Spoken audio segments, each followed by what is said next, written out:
Assalamualaikum warahmatullahi wabarakatuh. Oke teman-teman, kembali lagi bersama channel saya Al-Huda Margahayu. Semoga kita mendapatkan keberkahan dan manfaat di dalam video yang saya tampilkan ini. Nah, sebelum kalian menyaksikan video saya ini, lebih baik kalian tekan dulu subscribe, like, and comment. Dan jangan lupa nyalakan loncengnya.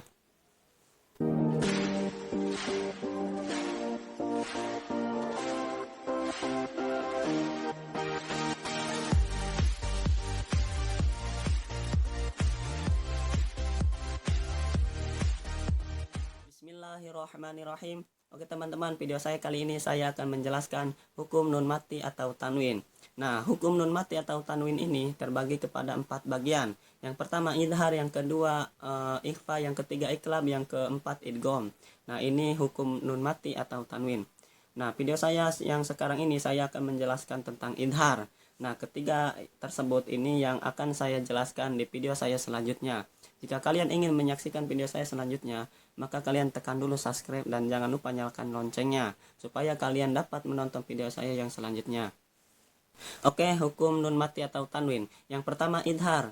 Nah, yang dimaksud dengan idhar itu adalah di dalam kitab tajwid dijelaskan apabila nun mati atau tanwin dibaca terang atau jelas atau dohir apabila bertemu dengan salah satu huruf idhar. Nah, huruf idhar ada 6 buah. Amjaha, ainha, oghin, kho. Nah, ini huruf idhar. Nah, huruf idhar tersebut itu disebut dengan huruf halqi. Kenapa disebut dengan huruf halqi? Karena huruf tersebut adalah huruf halqi, huruf bangsa tenggorokan. Nah, berbicara tentang halqi, halqi itu terbagi kepada 3 bagian. Yang pertama adnal halqi, yang kedua wustol halqi, yang ketiga aqsal halqi. Nah, adnal halqi ini tenggorokan bagian luar. Hurufnya ada 2, yaitu ghin, kho. Nah, ini adnal halqi, tenggorokan bagian luar. Yang kedua wustol halqi. Nah, wustol halqi ini tenggorokan bagian tengah. Hurufnya ada 2, yaitu ain, ha. Nah, ini wustol halqi. Yang ketiga aqsal halqi, tenggorokan bagian dalam. Hurufnya juga ada 2, yaitu hamzah, ha. Nah, ini aqsal halqi, tenggorokan bagian dalam. Nah, inilah pembagian tentang halqi ya. Jadi pembagian tentang tenggorokan. Jadi halqi itu terbagi kepada 3 bagian. Yang pertama adnal halqi, yang kedua wustol halqi, yang ketiga aqsal halqi. Tenggorokan bagian luar, tenggorokan bagian tengah, dan tenggorokan bagian dalam. Nah, itu pembagian halqi. Selanjutnya nun mati bertemu dengan huruf idhar itu terbagi kepada 2 macam. Yang pertama yaitu nun mati bertemu dengan huruf idhar di perbedaan kalimat atau di kalimat yang lain. Contohnya min ummatin, min ghillin, min khairin, min ilmin, min hasanatin. Nah, jadi ini contoh nun mati bertemu dengan huruf idhar di kalimat yang lain atau di perbedaan kalimat. Yang kedua yaitu nun mati bertemu dengan huruf idhar di dalam satu kalimat. Contohnya yan'iku, yan auna, yan hauna. Nah, ini contoh nun mati bertemu dengan huruf idhar di dalam satu kalimat. Nah, selanjutnya tanwin bertemu dengan huruf idhar. Contohnya min ummatin ajalaha. Nah, ini contoh tanwin bertemu dengan huruf idhar. Nah, sama saja ini hukumnya idhar. Nah, ini penjelasan di dalam kitab tajwid ya. Keterangan di dalam kitab tajwid dijelaskan tentang keterangannya. Di dalam membaca huruf idhar itu tidak perlu digentakkan atau ditekan. Nah, cukup dibaca jelas saja berbunyi n. Contohnya min ummatin ajalaha, tidak perlu ditekan atau digentakkan. Min ummatin ajalaha, tidak perlu begitu, melainkan biasa saja, melainkan diidharkan saja atau dijelaskan saja seperti berbunyi n. Nah, itu keterangan di dalam kitab tajwid.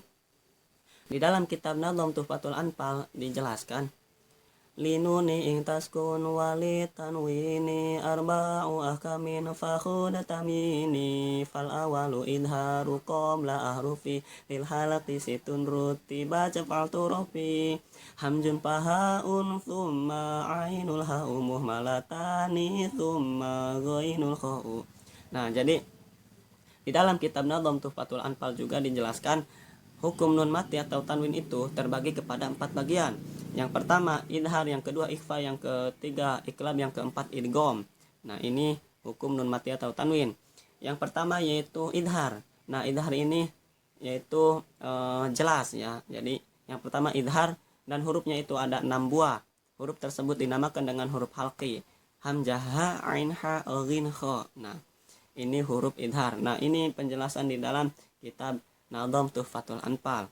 Di dalam kitab Hidayatus Sibyan pula dijelaskan ahkamu tanwinin wa nunin taskunu indal hijai khamsatun tubayanu idharu idghamun ma'al gunati aw bi ghairi hawal qalbu wal ikhfaru waw fadhir lada hamjin wa ha'in ha'i wal aini thummal ghaini thummal kha'i. Nah, di dalam kitab Hidayatus Sibyan dijelaskan itu hukum nun mati atau tanwin itu terbagi kepada 5 bagian. Nah, kenapa terbagi kepada 5 bagian? Di dalam kitab Hidayatus Sibyan ini dijelaskan bahwa yang idgham itu dipisah. Jadi idgham ma'al gunah serta idgham bi ghairi gunah itu dipisahkan. Nah, jadi terbagi kepada 5 bagian. Sebenarnya di dalam kitab Nadham Tuhfatul Anfal dan kitab Nadham Hidayatus Sibyan itu sama saja, melainkan di dalam kitab Hidayatus Sibyan itu tentang idgham itu dipisah atau dibagi 2. Idgham ma'al gunah serta idgham bi ghairi gunah itu dipisahkan. Nah, jadi terbagi kepada 5 bagian. Nah, jadi jika hukum nun mati atau tanwin kalian menjawab terbagi kepada 5 bagian dan 4 bagian itu sama saja. Yang penting kalian harus mengetahui tentang hukum-hukumnya, dan kalian harus mengetahui yang terbagi kepada kelima bagian itu. Kalian harus mengetahui bahwa terbagi kelima bagian itu di dalam keterangan di dalam kitab Hidayatus Sibyan. Terbagi kepada 4 bagian itu diterangkan di dalam kitab Tajwid dan kitab Nadham Tuhfatul Anfal. Nah, itu terbagi kepada 4 bagian. Nah, ini penjelasan tentang idhar ya. Jadi idhar di dalam kitab Hidayatus Sibyan dijelaskan.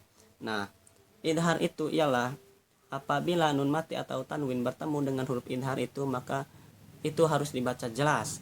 Dan huruf idhar tersebut ada 6. Hamzah, ain, ha, ghin, kha. Nah, itu huruf idhar. Nah, ini penjelasan tentang idhar. Apabila kalian kurang mengerti atau kurang paham tentang penjelasan saya ini, silakan kalian buka di dalam ketiga kitab ini. Nah, di dalam ketiga kitab ini dijelaskan tentang pengertian idhar atau hukum nun mati atau tanwin. Terima kasih dari saya. Kurang lebihnya mohon maaf, dan apabila ada kesalahan dari perkataan saya mohon dimaafkan. Dan saya mengucapkan terima kasih kepada kalian yang sudah menonton video saya dari awal sampai akhir. Teruslah kalian berjuang di dalam memahami ilmu-ilmu tajwid. Nah, terima kasih. Saya ucapkan wassalamualaikum warahmatullahi wabarakatuh.